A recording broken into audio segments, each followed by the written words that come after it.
একটি কুচক্রী মহল নির্বাচনকে বিলম্বিত করার পায়তারা করছে বলে অভিযোগ করেছেন বিএনপির সিনিয়র যুগ্ম মহাসচিব রুহুল কবির রিজভী।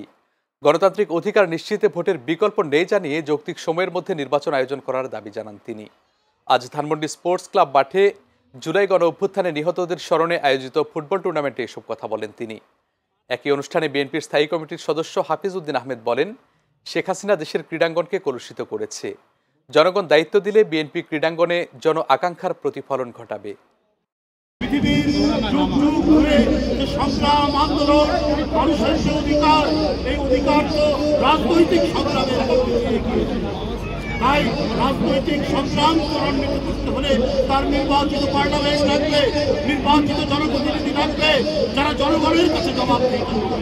সেই নির্বাচনকে আপনারা কৌশলে নানা কথার ফুলঝুরি দিয়ে সেটাকে আপনারা বিলম্ব করবেন, সেইটাকে আপনারা সমালোচনা করবেন।